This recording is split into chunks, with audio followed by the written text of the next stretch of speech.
9 അജ്ഞാതരായ മനുഷ്യർ, അവർക്ക് മാത്രം അറിയാവുന്ന മനുഷ്യനിർമ്മിതമായ കൃത്രിമമായ ഭാഷ. ഈ ലോകത്ത് സംഭവിക്കുന്നതെല്ലാം അവരുടെ നിയന്ത്രണത്തിൽ മാത്രം. അവരിലൊരാളാണോ ദ റിയൽ പൃഥ്വി? ലൂസിഫറിന്റെ വിജയത്തിന് പിന്നാലെ കേരളത്തിൽ ഹിറ്റായ വാക്കാണ് ഇലിമിനാറ്റി. സോഷ്യൽ മീഡിയ ട്രോളർമാരെ സംബന്ധിച്ച് ഇലിമിനാറ്റിയുടെ കേരളത്തിലെ ബ്രാൻഡ് അംബാസഡറാണ് പൃഥ്വിരാജ്. ആരാണ് ഇലിമിനാറ്റി? മുരളി ഗോപിക്കും പൃഥ്വിരാജിനും ഇതുമായി എന്ത് ബന്ധം? മോഹൻലാൽ എങ്ങനെ എത്തിപ്പെട്ടു? 9 അജ്ഞാതരായ മനുഷ്യർ, അവർക്ക് മാത്രം അറിയാവുന്ന മനുഷ്യനിർമ്മിതമായ ഒരു കൃത്രിമമായ ഭാഷ. കൃത്യമായ ഇടവേളകളിൽ പുനർരചിക്കപ്പെട്ടുകൊണ്ടിരിക്കുന്ന 9 അമൂല്യമായ പുസ്തകങ്ങൾ. തലമുറകളായി കൃത്യമായ ഇടവേളകളിൽ കൈമാറുന്ന അധികാരം. തങ്ങളുടെ കൂടെയുള്ളവനെ അറിയാൻ സാധിക്കുന്ന രഹസ്യ കോഡുകൾ. രാജ്യങ്ങളുടെ അതിർത്തികളില്ലാതെ ഭൂമിയിൽ എവിടെയും ജീവിക്കുന്ന സ്വഭാവമാണിവർക്ക്. ലോകത്തിന്റെ ഗതിവിഗതികൾ തന്നെ മാറ്റിമറിക്കാൻ കഴിയുന്ന 9 വിഷയങ്ങൾ. അവയിൽ ശാസ്ത്രമുണ്ട്, യുക്തിയുണ്ട്, മതമുണ്ട്, മറ്റുള്ളവരുടെ മനസ്സുകളെ സ്വാധീനിക്കാൻ പ്രാപ്തമായ യുദ്ധമുറകളുണ്ട്.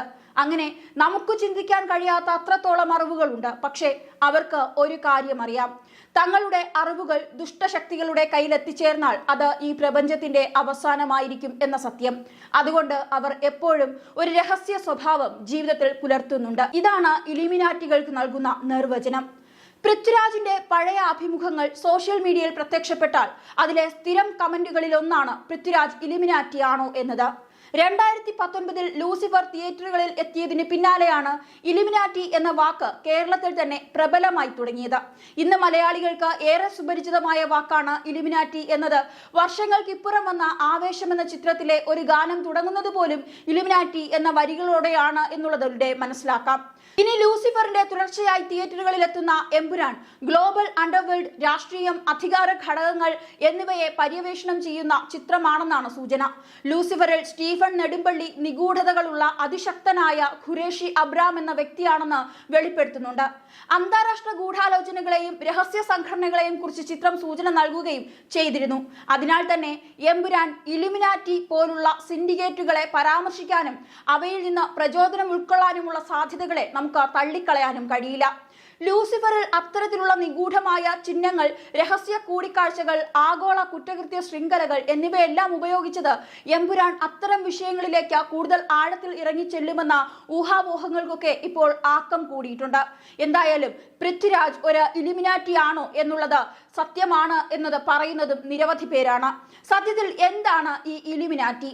ലൂസിഫർ, എമ്പുരാൻ തുടങ്ങിയ ചിത്രങ്ങളുടെ തിരക്കഥാകൃത്തായ മുരളി ഗോപി ഇലിമിനാറ്റിയെ കുറിച്ച് പറയുന്നത് കേൾക്കണം. ലോകത്തിൽ തന്നെ ഏറ്റവും രഹസ്യ സ്വഭാവമുള്ള ഒരു സംഘടനയാണ് ഇലിമിനാറ്റി എന്നാണ് മുരളി ഗോപി പറയുന്നത്. അതിൽ ഉൾപ്പെട്ടവരെയാണ് പൊതുവെ ഇലിമിനാറ്റികൾ എന്ന് വിളിക്കുന്നത്. നമ്മൾ ഈ കാണുന്ന സിസ്റ്റം, ഗവൺമെന്റ് പോളിസികൾ, ദൈനംദിന ജീവിതത്തിൽ കണ്ടില്ലെന്ന് പോകുന്ന പരസ്യങ്ങൾ, അവയുടെ സ്റ്റൈൽ എങ്ങനെ വലുതും ചെറുതുമായ കാര്യങ്ങൾ വരെ ഒരു പ്രത്യേക ഡിസൈനിൽ നമ്മുടെ മേൽ അടിച്ചേൽപ്പിക്കുകയാണെന്നും അത് നമ്മൾ അറിയാത്തതാണെന്നും ആ ഡിസൈൻ അനുസരിച്ചാണ് നമ്മൾ ചലിക്കുന്നതെന്നും ഈ ആശയത്തെ ഗൈഡ് ചെയ്യുന്ന ഒരു ഗ്രൂപ്പ് ഉണ്ട് എന്നതുമായ ആശയമാണ് ഇലിമിനാറ്റി. ഇതാണ് മുരളി ഗോപി പങ്കുവയ്ക്കുന്ന വാക്കുകൾ. ചുരുക്കി പറഞ്ഞാൽ വലിയ സ്വാധീന ശക്തിയുള്ള ആളുകൾ, കോർപ്പറേറ്റുകൾ എന്നിവരൊക്കെ തീരുമാനിക്കുന്നത് പോലെ നമ്മുടെ ജീവിതം പോകുന്നു എന്നതിനെയാണ് ഇലിമിനാറ്റി എന്ന വാക്കുകൊണ്ട് അർത്ഥമാക്കുന്നത്. നമ്മൾ നമ്മുടെ ഇഷ്ടത്തിനും തീരുമാനങ്ങൾക്കും അനുസരിച്ചാണ് ജീവിക്കുന്നത് എന്ന് കരുതുമ്പോഴും നമ്മെ ആരൊക്കെയോ അവരുടേതായ രീതിയിലേക്കും ഫ്രെയിമിലേക്കും കൊണ്ടുവരുന്നുണ്ട് എന്നുള്ളത് ചുരുക്കം. പൃഥ്വിരാജ് ഇലിമിനാറ്റി ആണോ എന്ന അവതാരകന്റെ ചോദ്യത്തിന് ഞങ്ങൾ ഇലിമിനാറ്റികൾ അത് പുറത്തു പറയാറില്ല എന്നാണ് മുരളി ഗോപി പറഞ്ഞത്. ഇലിമിനാറ്റിയെ കുറിച്ച് പലതരത്തിലുള്ള കഥകൾ ലോകത്ത് പ്രചരിക്കുന്നുണ്ട്.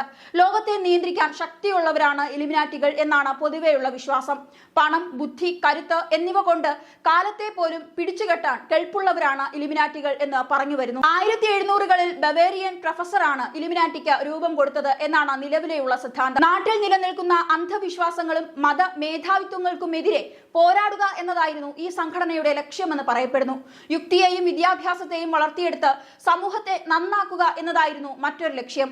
ലോകത്തെ തന്നെ മുഴുവനായി നിയന്ത്രിക്കാൻ കഴിവുള്ള വിധം പണവും അറിവും നിർണായക അധികാര സ്ഥാനങ്ങളിൽ സ്വാധീനമുള്ളവരുമാണ് ഇലുമിനാറ്റിയിൽ എപ്പോഴും ഉൾപ്പെട്ടിരിക്കുന്നതെന്നും പറയപ്പെടുന്നു. ഇതിന്റെ ഉറവിടം പരിശോധിച്ചാൽ യഥാർത്ഥമായതും സാങ്കല്പികമായതുമായ നിരവധി പുരാതന നവീന സംഘടനകൾക്ക് നൽകി വരുന്ന ഒരു പേരായിരുന്നു ഇലുമിനാറ്റി.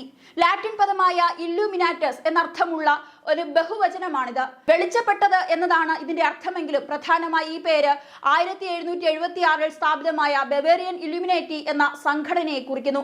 1776 ഇന്നത്തെ ജർമ്മനിയുടെ ഭാഗമായ ബവേറിയനിൽ 5 അംഗങ്ങളുമായാണ് ഇല്ലുമിനാറ്റിയുടെ തുടക്കം. അന്ധവിശ്വാസം, വിജ്ഞാന വിരോധവാദം, പൊതുജീവിതത്തിൽ മതപരമായ സ്വാധീനം, ഭരണഘടന, ഭരണകൂട അധികാരം ദുരുപയോഗം ചെയ്യുക എന്നിവയ്ക്കെതിരെ പോരാടുകയായിരുന്നു ലക്ഷ്യം. ഇതിന്റെ സ്ഥാപകനായ ആദം വെയ്റ്റ്ഷാഫ്റ്റ് പെർഫെക്ഷനിസ്റ്റ് എന്ന പേരായിരുന്നു നിർദ്ദേശിച്ചിരുന്നത്. ഈ മേസനുകളുടെ രൂപീകരണത്തിന് ആധാരമായ റഷ്യൻ സ്വതന്ത്ര ചിന്തകനാണ് ഇലുമിനാറ്റിയുടെ പിന്നിലും പ്രവർത്തിച്ചത്. ഇത്തരമൊരു രഹസ്യ സംഘടന ഉണ്ടായെന്ന കാര്യത്തിൽ നൂറ്റാണ്ടുകളായി ചർച്ച നടന്നുകൊണ്ടേയിരിക്കുന്നു. ചിന്തകന്മാരുടെ ഒരു കൂട്ടായ്മയ്ക്ക് രൂപം നൽകി അന്ധവിശ്വാസങ്ങളെ തകർക്കുകയായിരുന്നു ഇവരുടെ ലക്ഷ്യമെന്നും വെറും ഫിക്ഷനാണ് ഈ രഹസ്യ സംഘടനയെന്ന് ഭൂരിഭാഗം വരുന്ന ആളുകളും വിശ്വസിക്കുന്നുണ്ട്. ലോകത്തിലെ ഏറ്റവും രഹസ്യാത്മക സ്വഭാവമുള്ള സംഘടനയായ ഇലുമിനാറ്റി ആണ് എന്നുള്ളതാണ് കരുതപ്പെടുന്നത്. ഡാൻ ബ്രൗൺ തന്റെ ഏഞ്ചൽസ് ആൻഡ് ഡീമൺസ് എന്ന പുസ്തകത്തിലൂടെ ഇലുമിനാറ്റി ഏറെ പ്രശസ്തമാക്കിയിട്ടുണ്ട്. ലോകത്തെ തന്നെ നിയന്ത്രിക്കാൻ കഴിവുള്ള വിധം പണവും അറിവും നിർണായക അധികാര സ്ഥാനങ്ങളിൽ ഇരിക്കുന്നവരുമാണ് ഇലുമിനാറ്റിയിൽ ഉൾപ്പെട്ടിരിക്കുന്നത് എന്ന വലിയ ചിന്ത ഇന്ന് ലോകത്തെ ഇലുമിനാറ്റിയാണ് നയിക്കുന്നത് എന്ന തരത്തിലേക്ക് മാറിയിരിക്കുന്നു. ഏറ്റവും പുതുതായി ഇലുമിനാറ്റിയെ പിന്തുണച്ച് രംഗത്ത് വന്നത് കാനഡയുടെ മുൻ പ്രതിരോധ മന്ത്രി പോൾ ഹെല്ലിയർ ആണ്. ഇലുമിനാറ്റി യാഥാർത്ഥ്യമാണെന്നും അവരാണ് ലോകത്തെ നിയന്ത്രിക്കുന്നതുമെന്നായിരുന്നു ഹെല്ലിയറുടെ വലിയൊരു പ്രസ്താവന. ഇലുമിനാറ്റിയെ പിന്തുണച്ച് ലോകത്ത് ആദ്യമായാണ് സർക്കാർ തലത്തിലെ ഉയർന്ന പദവി വഹിച്ച ഒരു വ്യക്തി ഇത് രംഗത്തെത്തിയിരിക്കുന്നത്. 1963 മുതൽ 67 വരെയുള്ള കാലത്താണ് ഹെല്ലിയർ മന്ത്രിസ്ഥാനം വഹിച്ചത്. കാലാവസ്ഥാ വ്യതിയാനത്തെ മറികടക്കാനുള്ള തന്ത്രം വരെ ഇലുമിനാറ്റി അംഗങ്ങൾക്കറിയാമെന്നും ഹെല്ലിയർ പറയുന്നു. പെട്രോളിയം കമ്പനികളുടെ വരുമാനം നഷ്ടപ്പെടുത്താൻ അവർ ഇഷ്ടപ്പെടുന്നില്ല എന്നത് തന്നെ കാരണത്താൽ അവർ തന്റെ രഹസ്യം പുറത്തുവിടില്ല. ജനങ്ങളെ സഹായിക്കുക എന്ന ലക്ഷ്യത്തിൽ നിന്ന് മാറി പരമാവധി ലാഭമുണ്ടാക്കുക എന്നതാണ് ഈ രഹസ്യ സംഘടനകളുടെ ഇപ്പോഴത്തെ ലക്ഷ്യമെന്ന് വിശ്വസിക്കപ്പെടുന്നു. രാജ്യാന്തര തലത്തിൽ സാമ്പത്തിക, രാഷ്ട്രീയ, ബിസിനസ്, വിനോദ മേഖലകളിലെല്ലാം ഈ ഇലുമിനാറ്റി അംഗങ്ങൾ ഉണ്ടെന്നാണ് കരുതപ്പെടുന്നത്. പെട്രോളിയം കമ്പനികളിലാണ് ഇവരിൽ പലർക്കും ഏറെ ഓഹരികൾ ഉള്ളതെന്നും ഹെല്ലിയർ പറഞ്ഞിരുന്നു.